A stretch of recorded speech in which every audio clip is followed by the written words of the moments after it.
মই সুস্মিতাৰে আপোনালোক সকলোকে ৰয় একাডেমি জুনিয়ৰত স্বাগতম জনাইছোঁ। আজি মই দশম শ্ৰেণীৰ এটা কুৱেশ্যন লৈ আহিছোঁ ফিজিক্সৰ। তো বলকচোন প্ৰথমতে কুৱেশ্যনটো চাওঁ।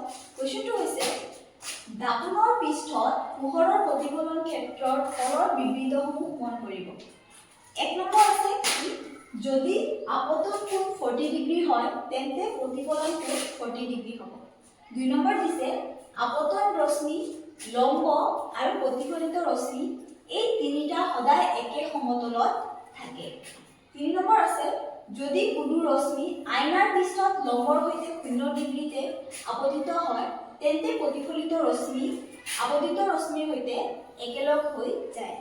আৰু 4 নম্বৰ দিছে প্ৰতিফলনৰ নিয়ম কেৱল সমতল দাপোনত প্ৰযোজ্য, গোলাকাৰ দাপোনত প্ৰযোজ্য নহয়। তো ইয়াত আমাৰ কেইটামান বাক্য দিছে আৰু এতিয়া দিছে উপৰোক্ত কোনবোৰ সঠিক। ইয়াৰ এই 4টা অপচনৰ কোনকেইটা সঠিক সেইকেইটা বাছিব লাগে। আৰু ইয়াত অপচন দিছে এ 1 2 আৰু 3 কেৱল, বি দিছে 1 আৰু 4 কেৱল, সি দিছে 2 আৰু 3 কেৱল, আৰু ডি দিছে 1 2 3 আৰু 4। তো ইয়াৰ অপচনটো হৈছে অপচন এ 1 2 আৰু 3 কেৱল। কিন্তু 1 2 আৰু 3 হ'ল কেনেদৰে সেইটো আমি এতিয়া চাব লাগিব। তো প্ৰথমতে আমাৰ অপচন 1 আছে যে যদি আপতন কোণ 40 ডিগ্ৰী হয় তেন্তে প্ৰতিফলন কোণো 40 ডিগ্ৰী হ'ব। তো আমি দাপোনৰ যিটো সূত্ৰ আছে সূত্ৰৰ মতে আমি জানো যে ধৰক এইটো যদি আমাৰ এটা সমতল দাপোন হয়, সমতল দাপোনৰ পৃষ্ঠ হয় তেন্তে যেতিয়া আৰু সমতল দাপোনৰ পৰা এটা যদি আৰু লম্ব হয় তেন্তে এই আপতিত যিটা ৰশ্মি আছে আপতিত ৰশ্মিয়ে এই লম্বৰ লগত যিমান ডিগ্ৰী কোণ কৰিব প্ৰতিফলিত ৰশ্মিয়েও এই লম্বৰ লগত কিমান ডিগ্ৰী কোণে কৰিব। ধৰক ইয়াত কৈছে যে 40 ডিগ্ৰী কোণ কৰিছে আপতিত ৰশ্মি, এইটো হৈছে আমাৰ আপতিত ৰশ্মি আৰু এইটো হৈছে আমাৰ প্ৰতিফলিত ৰশ্মি। তো এই আপতিত ৰশ্মিয়ে যদি লম্বৰ লগত 40 ডিগ্ৰী কোণ কৰিছে তেন্তে প্ৰতিফলিত ৰশ্মিয়েও লম্বৰ লগত 40 ডিগ্ৰী কোণে কৰিব। গতিকে এইটো অপচনটো কি হ'ব? অপচন এ কাৰেক্ট। আৰু এতিয়া আমি চাম 2 নম্বৰ অপচন। আপতন ৰশ্মি, লম্ব আৰু প্ৰতিফলিত ৰশ্মি এই তিনিটা সদায় একে সমতলত থাকে।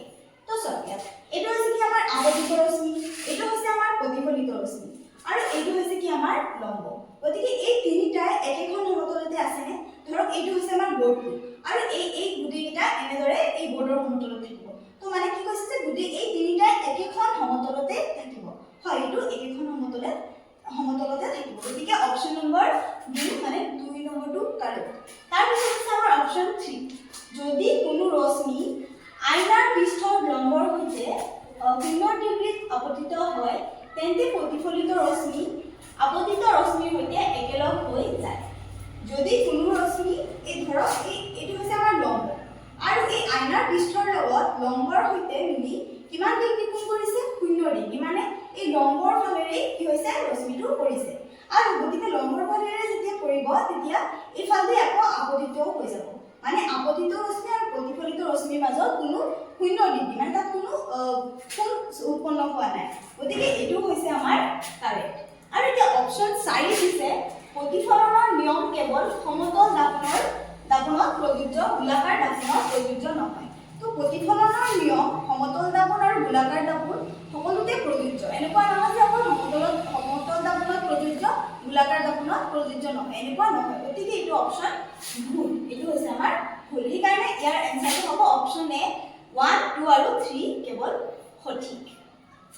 তো এনেধৰণে ক্লাছবোৰ পাবৰ কাৰণে আপোনালোকে আমাৰ ৰয় একাডেমি জুনিয়ৰ এপত জইন হ'ব পাৰে আৰু আমাৰ অফলাইন কোচিং আছে। তো অফলাইন কোচিঙতো যদি আপোনালোকৰ ঘৰত কোনোবা ক্লাছ 9 বা 10ৰ ষ্টুডেণ্ট আছে তেন্তে জইন কৰাই দিব পাৰে। ধন্যবাদ।